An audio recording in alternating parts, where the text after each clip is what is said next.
We are extremely lucky to live in a state that has as much diversity as Texas. Different immigrants throughout our history have shaped our way of life and especially the way we celebrate. Today we're going to take an inside look at the celebrations we have right here in our very own state. Let's start in San Marcos with Cinco de Mayo, otherwise known as the 5th of May. Cinco de Mayo celebrates the Mexican Army's victory over France at the Battle of Puebla during the Franco-Mexican War in 1864. The battle is depicted here in this painting. Cinco de Mayo is a relatively minor holiday in Mexico, but in the United States it has evolved into a celebration of Mexican culture and heritage. Take a look at these traditional Mexican products that are sold by vendors during Cinco de Mayo celebrations. Cinco de Mayo celebrations are especially important in areas with large Mexican-American populations. Cinco de Mayo traditions include parades, like the one you see here. Notice the many different floats and colors and the large crowds. There are also mariachi music performances. Let's take a look at one of those now. The performance you're about to watch was performed in the actual San Marcos Cinco de Mayo celebration.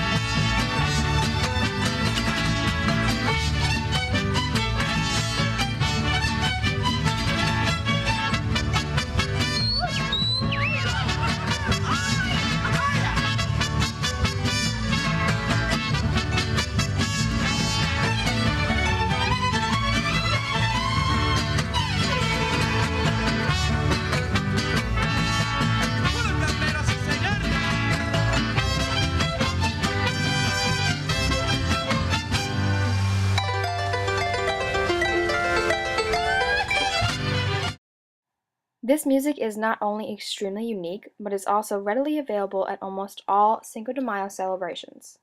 Almost every major city in Texas celebrates Cinco de Mayo because of our historical ties with Mexico and our large Hispanic population. Although San Marcos has the largest celebration in Texas, you can find Cinco de Mayo all over our state. Now that we've taken a look at a festival that was given to us by Hispanic immigrants, let's explore what was brought by German immigrants by heading over to Fredericksburg. The very first Oktoberfest was held in the year 1810 in honor of a royal marriage in Germany. The festivities began on October 12, 1810 and ended on October 17th, with a horse race, of course. In the following years, the celebrations were repeated and later the festival was prolonged and moved forward into September. But what does an ancient German wedding have to do with us? German culture has always had a place in Texas. In 1831, the first heavily German neighborhood in Texas was settled right outside of Austin. Those settling families include the Klebergs, a family that is associated with the notorious King Ranch. Then in 1840, thousands of German settlers came to central Texas and established settlements like New Braunfels and Fredericksburg. As the population of German settlers increased, so did the popularity of Oktoberfest. Before long, this festival was a part of Texas culture as well. The celebration is known for sausages, waltzes, and polka bands. Let's take a quick look at the waltz, which is a very popular German type of dance.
This type of dance is not only extremely difficult, but it is definitely not something we get to see every day. But what about a polka band? Have you ever seen anything like that before? By the stream that dances in the sun, so joyously involved to me. Come join my happy song. Valerie,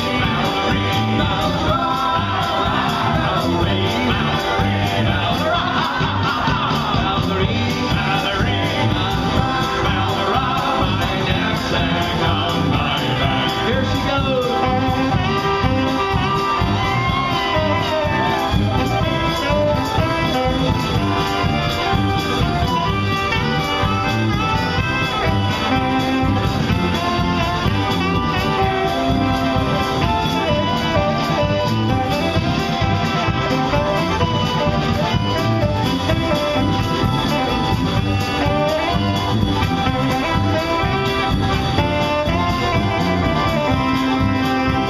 Remember, I wanted to showcase the sousaphone on this song, right? The tuba.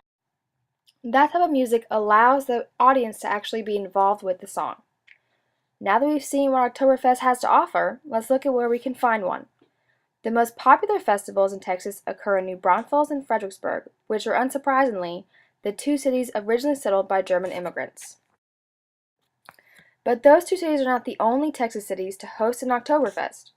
Amarillo, Galveston, Grand Prairie, Arlington, Cleburne, Wichita Falls, Fort Worth, San Antonio, and even R. Bryan all have celebrations.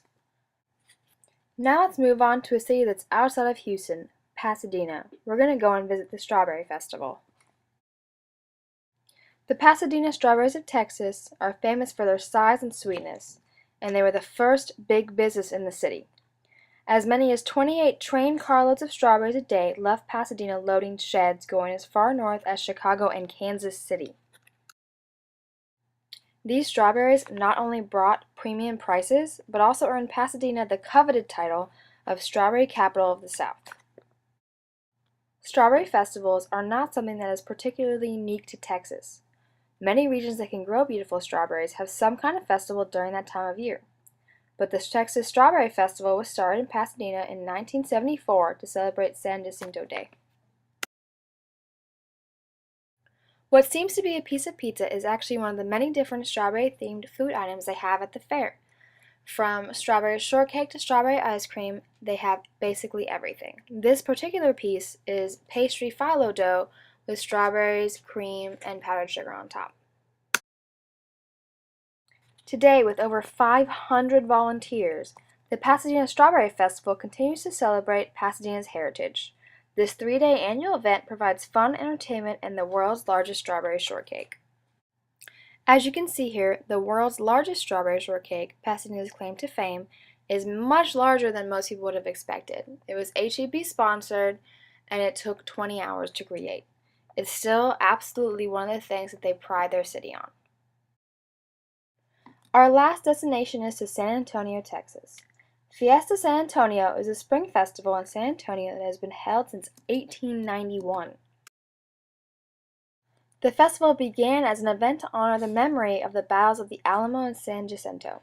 The Battle of the Alamo is pictured here, which is something that's very recognizable in our history.